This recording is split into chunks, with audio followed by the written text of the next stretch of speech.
chapitre 6, à la page 245.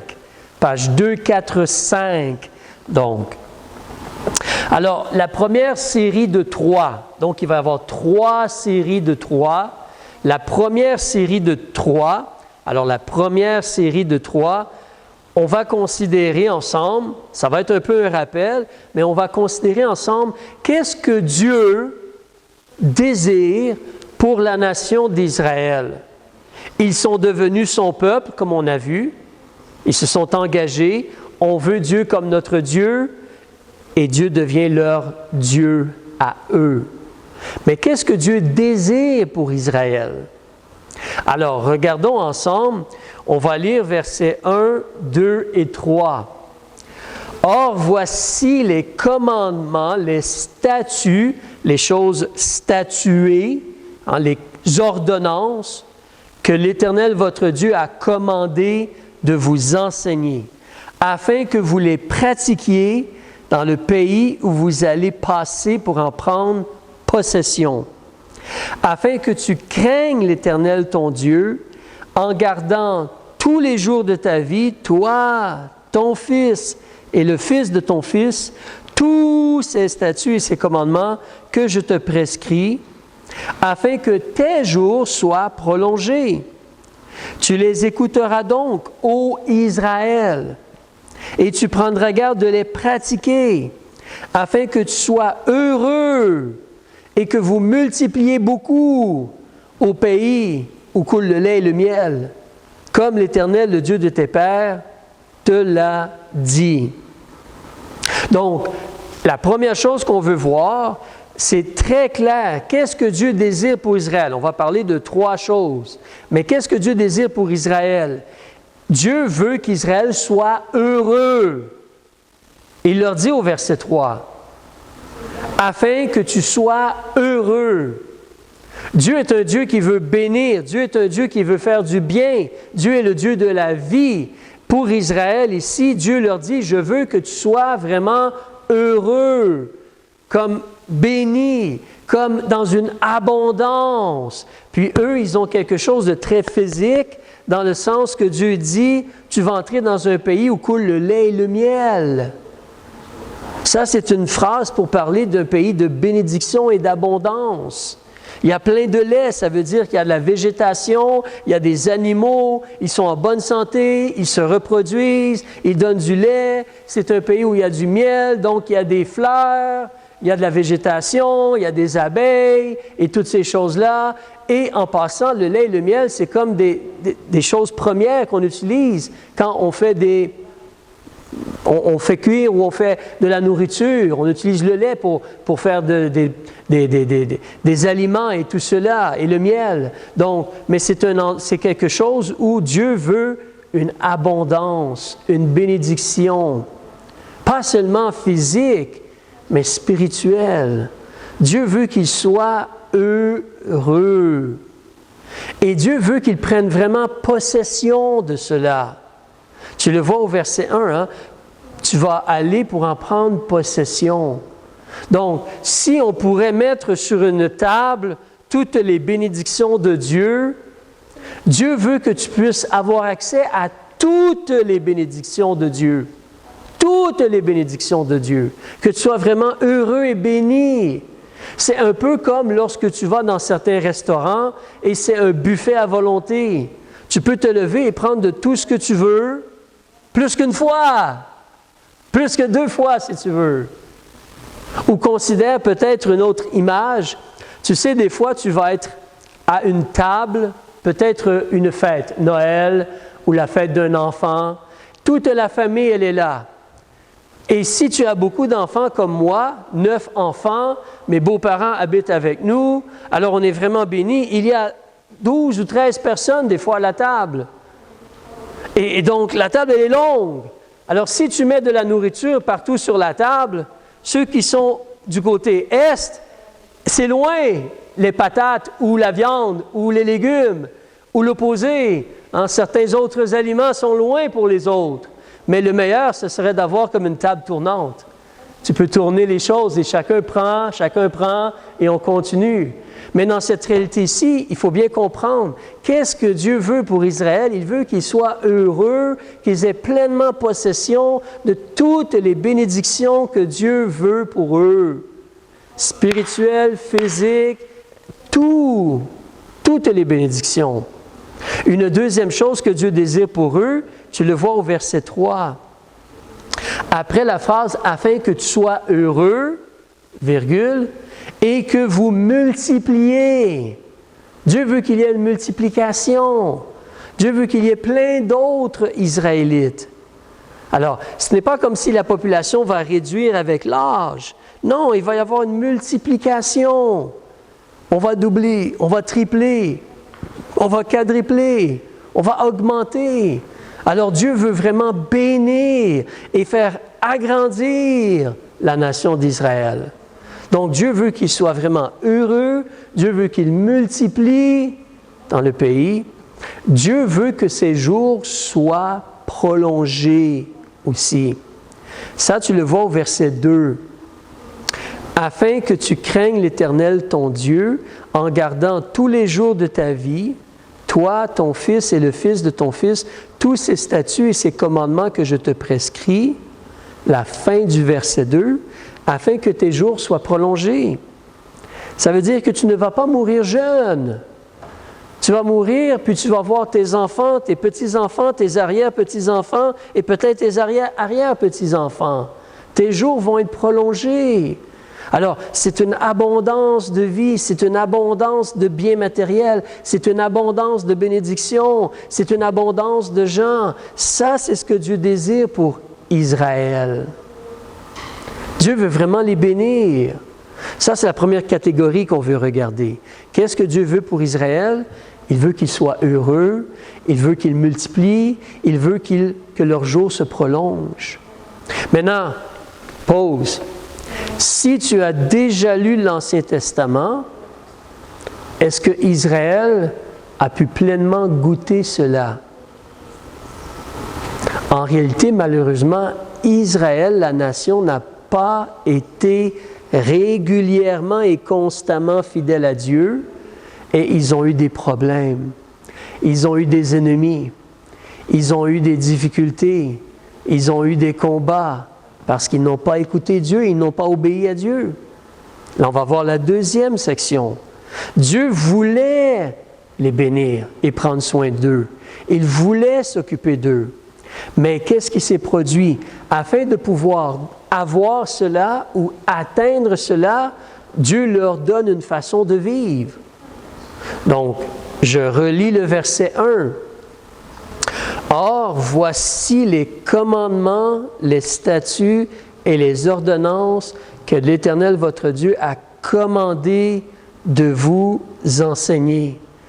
Donc, c'est vraiment important pour Israël de vouloir écouter, de vouloir être enseigné, de vouloir recevoir les enseignements. C'est le travail de Moïse ou c'est le travail des hommes de Dieu, Aaron et ses descendants. C'est le travail des chefs d'enseigner les paroles de Dieu et des parents, on va voir tantôt.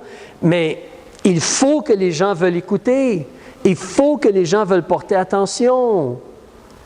Tu sais, c'est comme lorsque tu engages quelqu'un, tu donnes un travail à quelqu'un, puis tu lui dis « Attends, je vais te montrer comment on le fait. » « Non, moi je connais tout. Moi je sais comment faire. Moi je sais comment faire les choses, ne t'inquiète pas. » Il ne veut pas écouter puis avoir une formation. Et quand il commence à travailler, justement, c'est un désastre. C'est un désastre. Parce qu'il n'est pas prêt à s'asseoir puis à apprendre comment bien faire les choses. Donc, c'est important pour Israël de vouloir écouter, d'investir du temps à ouvrir les paroles de Dieu puis apprendre de Dieu. Donc, ils doivent écouter. Tu le vois encore au verset 3. C'est un ordre. Tu vas écouter. Tu vas les écouter, donc, Israël. Tu vas écouter les enseignements, les commandements. Il faut que tu écoutes pour apprendre, pour connaître ce que Dieu demande de toi, afin que vraiment tu sois béni et que tu multiplies et que tes jours prolongent. On a vu 3 choses. Encore ici, dans cette catégorie-ci, il y a 3 choses. Donc, qu'est-ce que Dieu veut pour Israël? Qu'ils soient heureux, qu'ils multiplient et qu'ils prolongent leurs jours. Pour atteindre cela, Israël doit écouter. Et deuxièmement, ils vont devoir pratiquer. Si tu vois justement au verset 1 encore, il mentionne, alors, l'Éternel votre Dieu vous a commandé de vous enseigner, verset, afin que vous les pratiquiez dans le pays où vous allez passer pour en prendre possession. Donc, tu dois écouter attentivement tout ce que Dieu dit à travers Moïse et à travers les chefs, et tu dois vraiment l'appliquer dans ta vie. Tu dois agir selon, tu dois pratiquer les enseignements de Dieu. C'est répété encore au verset 3. Tu vas les écouter donc, ô Israël, et tu vas vraiment prendre garde de les pratiquer afin que tu sois heureux. Pouvoir être heureux est relié ou attaché à écouter et mettre en pratique.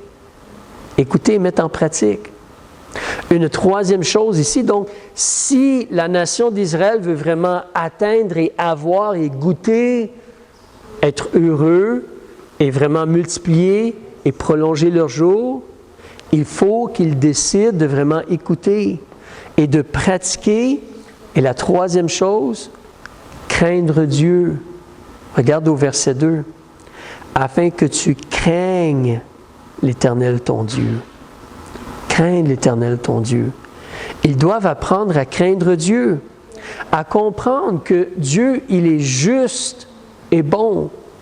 Dieu, il veut bénir, mais les choix que nous faisons, les actions que nous faisons vont avoir des conséquences. Ce que nous allons semer va produire du fruit. Lorsque nous choisissons de ne pas obéir à Dieu, il y a des conséquences. Il y a des comptes à rendre, comme en toute chose. Si tu prends un volant et tu conduis sur la route, tu n'as pas le droit de faire ce que tu veux. Même je mentionnais hier à des gens, quand tu commences à conduire, si la police t'arrête et te dit « tu as brisé cette règle-là », est-ce que tu as le droit de dire « je ne savais pas ». Si tu conduis, c'est ta responsabilité de connaître les lois de la route et de les observer. Le policier pourrait être gentil, mais en réalité, si tu conduis, tu devrais connaître les lois. Tu es responsable de connaître les lois et de les suivre. Donc, de la même façon, réaliser qu'il y a des comptes à rendre. C'est pour ça que c'est tellement important de lire et d'étudier, de comprendre, de prier, de demander à Dieu de nous aider pour comprendre et mettre en pratique pour être béni par Dieu. Pour être béni par Dieu. Alors, donc, là, à date, on a vu 2 catégories sur 3. Avant de regarder la 3e catégorie, comme je mentionnais, donc, si en réalité, quand tu considères Dieu, il ne veut que bénir Israël. Il veut qu'ils soient heureux, il veut qu'ils multiplient, il veut que leurs jours soient prolongés. Pour faire cela, eux doivent vraiment écouter, pratiquer et choisir de craindre Dieu. Et ça, c'est pour la nation d'Israël. Moi et toi, nous ne sommes pas Israël. Mais Jésus, il est venu et nous avons choisi de recevoir Jésus comme notre Sauveur. Nous voulons être disciples de Jésus. Pour un disciple de Jésus, ce n'est pas vraiment différent en réalité. Ce n'est pas vraiment différent. Dieu, il veut te bénir aussi. Jésus veut que tu sois béni. Jésus veut que tu portes du fruit. Jésus veut que tu aies une vie bénie et abondante. Il veut cela pour toi. Tu peux, si tu veux, là on va aller dans le Nouveau Testament, donc vers la fin de la Bible, dans l'Évangile de Jean. Regarde avec moi au chapitre 10 et au verset 10 à la page 145, vers la fin de la Bible. Les chiffres vont recommencer vers la fin de la Bible, page 145, chapitre 10 et le verset 10. Jésus nous dit pourquoi il est venu. Il veut que les gens soient pardonnés, soient sauvés, délivrés du jugement et qu'ils soient bénis. Chapitre 10, verset 10. Le larron, le voleur, ne vient que pour dérober, tuer et détruire. Mais moi, comme Jésus, Jésus, je suis venu pour que mes brebis aient la vie éternelle, le pardon de leurs péchés, et qu'elle l'ait en abondance. Alors Dieu veut que tu aies une vie abondante. Jésus veut que tu aies une vie abondante. Et ce n'est pas différent. Avance encore avec moi en l'Épître aux Hébreux, le chapitre 12. Alors, je te donne la page. Tu vas voir la page 320 dans le Nouveau Testament, 320. Hébreux, chapitre 12. Donc, pour un disciple de Jésus, ce n'est pas nécessairement différent. Dieu veut que tu sois béni et que tu aies une vie abondante. Et toi aussi, si tu veux avoir une vie abondante avec Jésus, il va falloir que tu écoutes, que tu veuilles être enseigné par Jésus, par la Bible, par l'Esprit de Dieu qui va t'aider à comprendre la Bible et l'appliquer dans ta vie, qui va t'aider à comprendre les enseignements de Jésus et des apôtres et les appliquer dans ta vie. Ce n'est pas différent. Il va falloir que tu décides de vraiment pratiquer les enseignements de Jésus et craindre Dieu vraiment. Alors, Hébreux chapitre 12, regarde au verset 9. Il prend l'illustration des parents qui essaient d'élever ou de former les enfants. D'ailleurs, nos pères, selon la chair, nous ont châtiés et nous les avons respectés. Ne serons-nous pas beaucoup plus soumis au Père des esprits pour avoir la vie? Car nos pères nous châtiaient pour peu de jours, comme ils le trouvaient bon.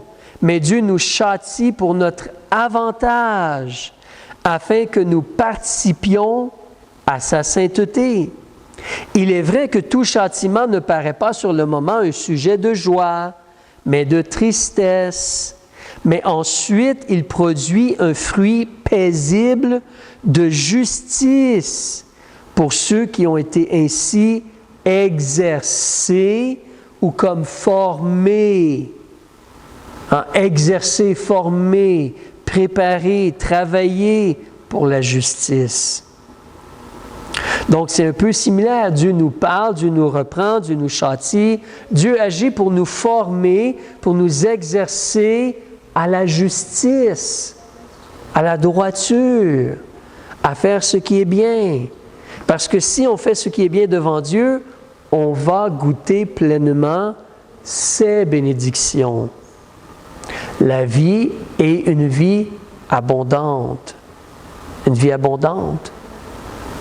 Alors, là, on termine avec la dernière partie, parce que je disais qu'il y avait 3 fois 3. On a vu 6 des choses, il en reste 3 à voir. Chaque catégorie contient 3 choses. Donc, qu'est-ce que Dieu veut pour Israël? 3 choses. Il veut qu'Israël soit béni, et qu'il soit heureux. Il veut qu'Israël multiplie et que ses jours soient prolongés. La deuxième catégorie, comment Israël peut goûter cela ou voir cela? Ils doivent vraiment écouter, vouloir être enseignés. Ils doivent pratiquer les enseignements et vraiment craindre Dieu.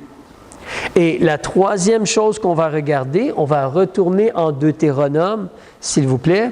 Deutéronome chapitre 6. Deutéronome chapitre 6. Là, on va parler de 3 principes dans notre vie de tous les jours à mettre en pratique pour vraiment pouvoir recevoir les bénédictions. C'est simple de dire, écoute, pratique, crains Dieu. Mais là, dans la vie de tous les jours, quelque chose qu'on peut appliquer dans notre vie afin de vraiment faire ce qui est agréable devant Dieu et être béni par Dieu. 3 principes. Donc, nous avons lu versets 1 à 3. On continue au verset 4. On va lire au verset 4, page 2, 4, 5, le verset 4, Deutéronome chapitre 6. Après avoir dit ces 3 versets-là à Israël, Moïse continue, puis il dit au verset 4, « Écoute Israël, L'Éternel, notre Dieu, est le seul éternel. Tu aimeras donc l'Éternel, ton Dieu, de tout ton cœur, de toute ton âme et de toute ta force. Et ces commandements que je te prescris aujourd'hui seront dans ton cœur. Tu vas les inculquer à tes enfants. Tu vas en parler quand tu vas te tenir dans la maison, quand tu vas marcher en chemin, quand tu vas te coucher, quand tu vas te lever. Tu vas les lier comme un signe sur ta main. Et ils seront comme des frontaux entre tes yeux. Tu les écriras aussi sur les poteaux de ta maison et sur tes portes. Tu vas faire cela. Donc, quels sont les 3 principes pour notre vie de tous les jours? Principe numéro 1, c'est au verset 4. Écoute, Israël, l'Éternel, notre Dieu, est le seul éternel. Alors, en français, on a le mot « l'Éternel ». D'accord? C'est un mot qu'on a comme établi en français dans la Bible pour parler de Dieu le Créateur. Parce qu'il a toujours existé, il va toujours exister et il se soutient par lui-même. Il n'a pas besoin d'aide. Pour moi, si je n'ai pas le respire, je meurs. Si mon cœur ne bat plus, je meurs. Dieu me garde en vie, donc. Mais pas Dieu. Dieu, il est la vie lui-même. Donc, il est l'Éternel dans ce sens-là. Si tu vas lire en anglais, tu vas voir le mot « Lord » comme le Seigneur, le Maître, le Roi. En réalité, si tu peux lire en hébreu, tu vas voir le mot « Jéhovah » ou le tétragramme, le nom de Dieu, la personne de Dieu. Donc, on te mentionne ici « Écoute Israël », Jéhovah, notre Dieu, c'est le seul Seigneur et Maître, Créateur, le Tout-Puissant. Il y a des faux dieux. Il y a des faux dieux. Il y a des idoles. Mais le Dieu de la Bible, c'est le vrai Dieu, c'est la vie. C'est le Créateur. C'est le Seigneur Dieu. Et ça, c'est vraiment important pour nous de reconnaître cela. Peut-être au point où tu en es rendu, cela fait 20 ans, 30 ans que tu marches avec Dieu. Tu sais que Dieu, il est Dieu. Amen. Mais si tu parles à des gens qui sont plus jeunes, c'est une nouvelle réalité. C'est nouveau. Si tu parles à des gens qui n'ont pas vraiment lu la Bible, qui est Dieu? Qui est Dieu? C'est mélangé un peu. C'est pour ça que c'est vraiment important. Ici, Israël, Dieu commence à se révéler à eux. On écrit les premiers livres de la Bible. Alors, en réalité, c'est important pour eux et c'est important pour nous, en tant que jeunes personnes ou en tant que personnes âgées. On revient toujours à cette base-là, à cette fondation-là, qu'il y a un vrai Dieu qui soutient toutes choses par sa parole puissante. Un vrai Dieu qui a tout créé. Un vrai Dieu à qui on a des comptes à rendre. Un vrai Dieu qui a toute la puissance et qui est capable d'agir, ouvrir des portes ou fermer des portes, donner la vie ou enlever la vie. Et c'est là que nous, on doit apprendre à vivre dans cette réalité-là. On doit apprendre à réaliser que nous, maintenant, on a fait la paix, ou on peut faire la paix avec ce Dieu-là à travers Jésus, le Sauveur. Et donc, il devient notre Père.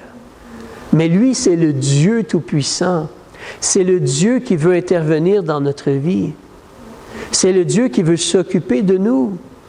D'une certaine façon imparfaite, c'est un peu comme lorsque tu as un petit enfant, un bébé ou un petit enfant, il est complètement dépendant de ses parents. Complètement dépendant de ses parents. Mais le bébé, généralement, il apprend à avoir complètement confiance en ses parents. S'il a faim, il pleure, maman va lui donner le lait. Ou il va pleurer pour faire changer sa couche.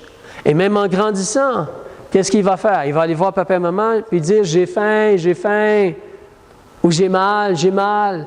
Il apprend à être complètement dépendant de ses parents. D'une certaine façon, c'est comme si les parents représentent un peu Dieu devant lui.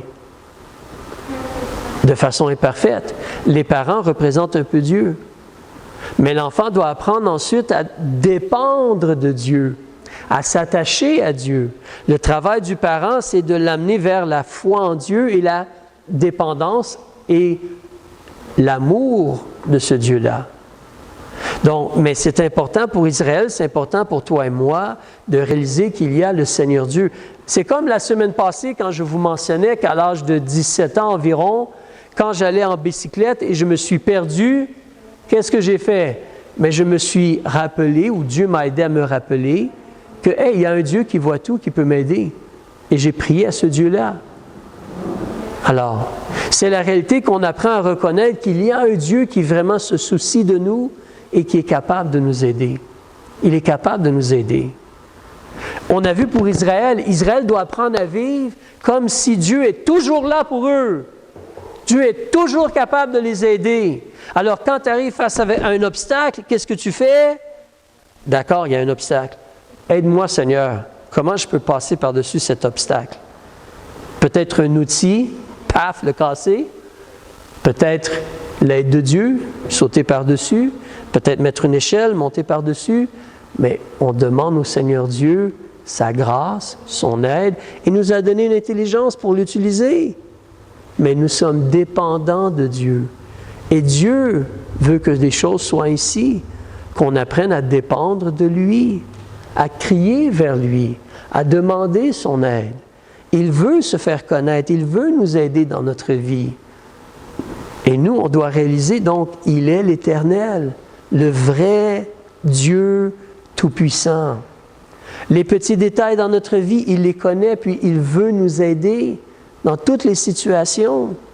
Donc, c'est important pour nous de bien comprendre, de bien réaliser, d'être convaincus, de reconnaître vraiment qu'il y a un seul vrai Dieu, c'est le Dieu de la Bible. Vraiment reconnaître et savoir que Dieu existe, qu'il va agir. Gardez votre doigt ici. Je vais vous lire un verset, ne bougez pas. Jésus, il a dit ceci un jour, avant que les disciples l'abandonnent et qu'il soit arrêté, et ensuite qu'on le cloue à la croix et tout, Jésus, il a dit, « Voici l'heure vient, et elle est déjà venue, que vous serez dispersés chacun de son côté, et que vous me laisserez seul. » Les disciples, vous allez me laisser seul. Mais je ne suis pas seul, parce que mon Père est avec moi. Évidemment, c'est Jésus ici, c'est le Fils de Dieu, mais Jésus est convaincu que le Père est avec lui.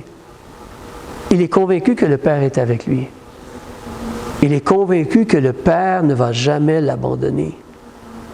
Comme je dis, qui veut te faire penser que Dieu t'abandonne ou Dieu t'oublie, ou que Dieu ne peut pas t'aider? Ça, c'est le diable. Ça, c'est l'ennemi qui veut te faire douter. Mais ici, ce que je lis, c'est en Jean, chapitre 16, verset 32. Mais ça, c'est la même réalité pour toi et moi. On doit parler de Dieu, être à un point où on sait qu'il est Dieu et il va m'aider. Il va agir. Alors ça, c'est un premier principe afin de bien agir dans notre vie, de bien garder les paroles de Dieu et de goûter les bénédictions. Rappelle-toi que l'Éternel est Dieu. Parce que décider que je vais faire le bien devant Dieu, ce n'est pas toujours facile. Mais Dieu est là et Dieu va nous aider. Deuxième chose, alors je reviens en Deutéronome chapitre 6. Deuxième chose, versets 5 et 6 qu'on a lus. Tu dois choisir d'aimer Dieu de tout ton cœur, de toute ton âme et de toute ta force. Ça, c'est toi qui dois choisir cela.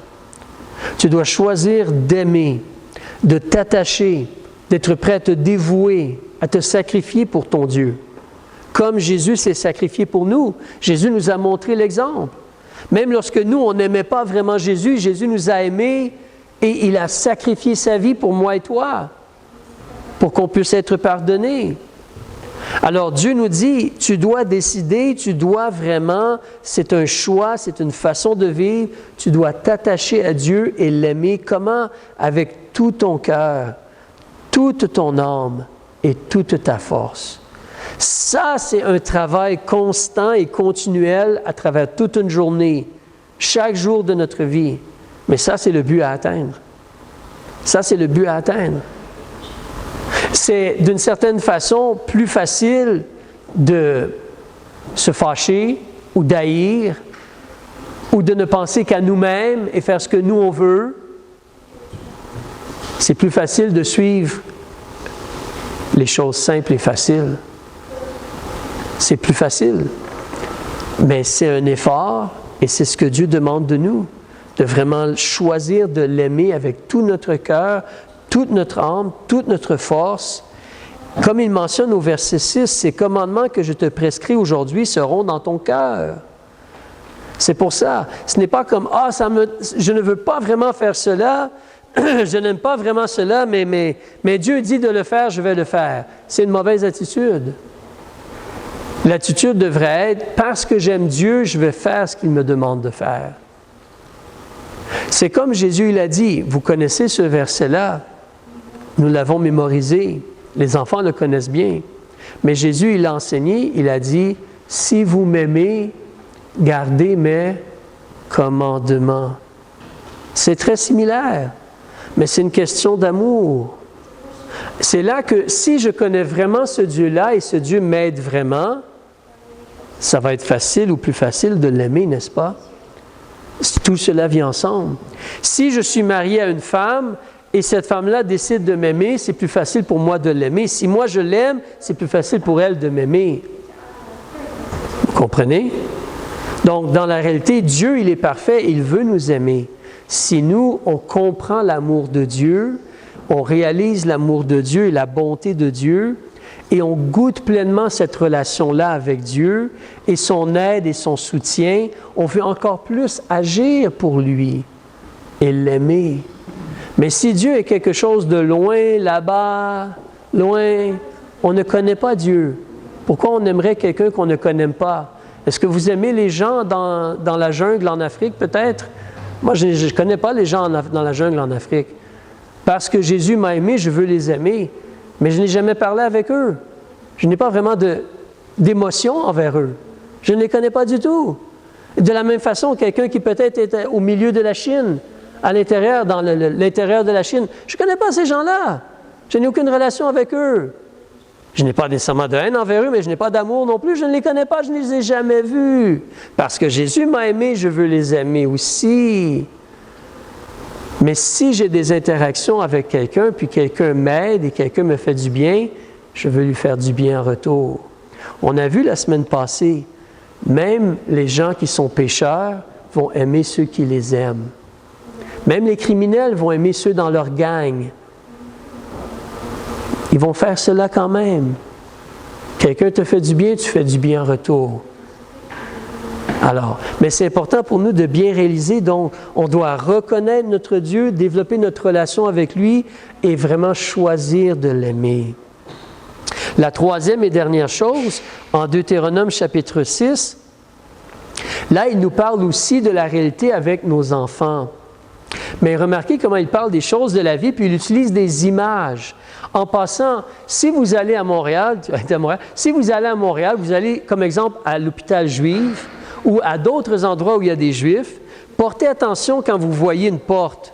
Regardez, j'oublie présentement si c'est du côté gauche ou du côté droit, mais regardez où il y a des portes, vous allez avoir un petit morceau vissé ou collé sur la porte. Et de l'écriture hébraïque. Tout petit, comme une sonnette presque, la grosseur d'une sonnette de maison. Ils ont écrit là-dessus les commandements de Dieu. Exactement comme ça dit ici. Ça dit que si tu regardes avec moi au verset 9, tu vas les écrire sur les poteaux de ta maison et sur tes portes. Littéralement, les Juifs font encore cela de nos jours. Certains groupes juifs. Ils vont écrire les commandements de Dieu puis les mettre sur les portes d'un endroit. Alors, mais qu'est-ce qui se produit? C'est que c'est un visuel incroyable. Tu vois cela constamment. Vous savez, nous les chrétiens, des fois on fait cela. On va avoir un verset de la Bible sur un tableau puis on va le placer au mur pour se rappeler une vérité de Dieu. Mais imaginez, comme il te parle, d'avoir cela sur tes mains. Imaginez si tu prends les paroles de Dieu puis tu les attaches sur tes mains. Tu les attaches sur tes mains. Qu'est-ce qui se produit? C'est parce que, 95%, peut-être 90% de ce qu'on fait, on utilise nos mains pour faire des choses. Donc, on aurait toujours devant nous les paroles de notre Dieu pour nous influencer avant de faire quelque chose. C'est un visuel. Tes yeux, si tu n'es pas aveugle, quand est-ce que tu utilises tes yeux? Tout le temps, sauf quand tu dors. Mais tu utilises tes yeux. Et donc, il te parle de mettre des frontaux devant tes yeux. C'est comme quelque chose devant tes yeux, là. Et vous pouvez voir sur l'Internet de nos jours, il y a des Juifs qui ont cela, il y a un genre de morceau de bois et devant leurs yeux. Mais c'est parce que si la parole de Dieu, elle est toujours devant tes yeux, cela va influencer ce que tu fais. Tu comprends? Parce que nous oublions des fois. Mais si constamment on a un rappel devant nous, visuel, ah, c'est vrai, je dois être prêt à pardonner et je dois aimer mon prochain. Ah, c'est vrai, je dois faire attention pour être miséricordieux. Des rappels, quelque chose qui est là devant moi. C'est de se placer dans une situation où constamment on laisse les paroles de notre Dieu nous influencer avant d'agir, avant de réagir. Nous sommes des êtres humains. Dieu sait que nous sommes faibles. Et c'est là que Dieu nous donne des idées, des suggestions, des façons d'agir, afin de toujours avoir les paroles de Dieu devant nous et d'agir de la bonne façon ou de réagir de la bonne façon. D'accord? Il te parle aussi au verset 7. Donc, ça peut être un signe sur tes mains, ça peut être des frontaux entre tes yeux, écrits sur les poteaux de ta maison. Mais au verset 7, il avait dit, tu vas les inculquer à tes enfants. Inculquer. Alors, c'est un beau mot en français, inculquer. Le mot en français parle presque de graver, faire une gravure. Si tu vas graver quelque chose, habituellement, ça ne s'enlève pas. Sauf si tu vas sabler pendant beaucoup de temps, là tu peux diminuer l'épaisseur du bois et la gravure ne paraît plus, mais on parle de graver quelque chose. On parle de vraiment écrire sur nos cœurs, comme il dit, inculquer à tes enfants les vérités de Dieu. Les commandements, verset 6, ces commandements que je te prescris aujourd'hui seront dans ton cœur, tu vas les inculquer à tes enfants. Donc là, c'est le travail des parents vraiment. Ils sont comme une représentation de Dieu, puis ils ont la responsabilité de former leurs enfants à la justice et de leur rappeler les vérités de Dieu, de placer cela devant eux. Donc, d'écrire sur le cœur des enfants les vérités de Dieu, les enseignements de Dieu. C'est vraiment important de les inculquer à ces enfants. On te parle ici que tu vas en parler quand tu vas te tenir dans ta maison, quand c'est le jour, quand tu vas marcher, quand tu sors en chemin, quand tu vas te coucher, quand tu vas te lever le matin. C'est comme 24 heures sur 24. On parle des choses de Dieu, on parle de la personne de Dieu. Oui, on a des choses à faire, on a des travaux à faire. Les vaches doivent être, on doit faire la traite des vaches et tout cela, ou on doit aller travailler, on doit prendre nos responsabilités, on doit faire à manger pour les enfants, on doit nettoyer la maison. Mais Dieu et les vérités de Dieu font partie de notre vie et de notre conversation. De notre conversation. De parler de ce qui s'est passé dans notre journée, c'est une chose, mais où était Dieu pendant cette journée-là? Où était Dieu pendant cette journée-là? Dieu devait être avec toi. Tu pouvais être avec Dieu. Et donc, tout ce qu'on a discuté devrait tourner autour de notre relation avec Dieu, en réalité. Comment Dieu nous aide dans notre vie. Mais on parle ici de la réalité d'avoir un rappel continu, une influence continue. Vous savez, c'est pour ça, nous, on a un avantage sur Israël. On a un énorme avantage sur Israël parce que le Saint-Esprit habite en nous. Lorsque tu demandes à Jésus d'être ton sauveur, le Saint-Esprit vient habiter en toi, tu es né de nouveau. Et le Saint-Esprit en toi, qu'est-ce qu'il te fait? Il va t'aider à comprendre la Bible. Il va t'aider à apprendre quand tu lis la Bible. Et pendant la journée, il peut te rappeler ce que tu as lu dans la Bible et te rappeler comment bien agir. c'est justement le consolateur qui habite en toi, qui est avec toi pour t'aider dans ta vie de tous les jours. Les Israélites n'avaient pas cela. Le Saint-Esprit n'était pas encore venu. Dans certains cas, il venait aider quelqu'un puis il quittait quand vous lisez l'Ancien Testament. Mais nous, le Saint-Esprit habite en nous pour toujours. C'est différent. Mais ça, c'est la chose importante. Donc, je termine ici en mentionnant, vous savez, c'est la réalité que ce que Dieu désire pour Israël, c'est de bénir Israël. C'est qu'Israël multiplie et vraiment que ses jours soient prolongés. Pour atteindre cela, il faut vraiment écouter, pratiquer et craindre Dieu. Et si tu veux vraiment goûter ces bénédictions-là, vis comme si tu reconnais vraiment le Seigneur Dieu et qu'il est là avec toi. Et aime-le vraiment avec tout ton cœur, toute ta force, toute ton âme.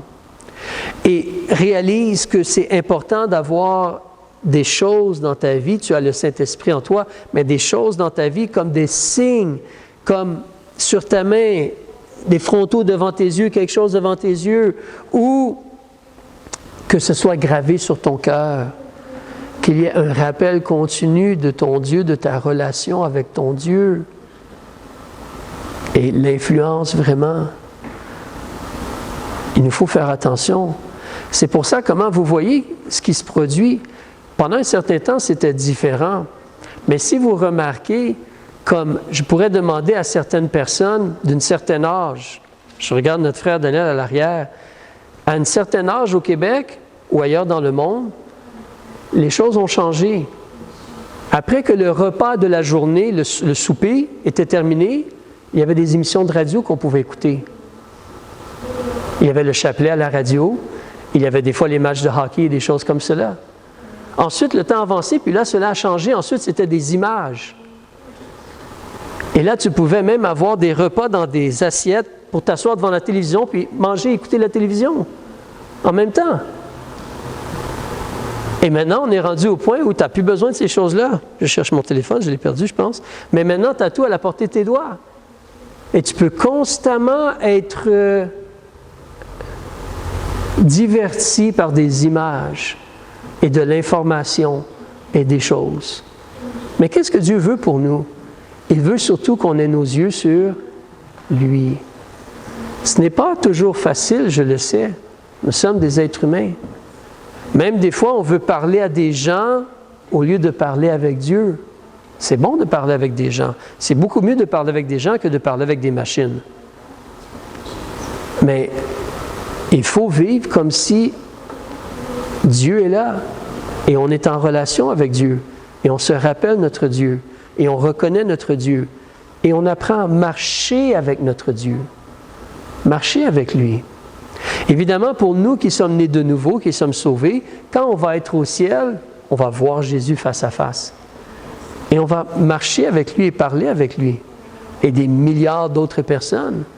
Mais c'est important pour nous de bien réaliser, si on veut vraiment goûter heureux, multiplier, avoir des jours prolongés, c'est important de comprendre ces principes-là. Reconnaître Dieu, l'aimer, et toujours rester en relation avec Dieu et penser à la personne de Dieu et aux vérités de Dieu. C'est important pour être formé à la justice. Être formé à la justice. On va arrêter ici maintenant. Père, on veut te remercier pour les choses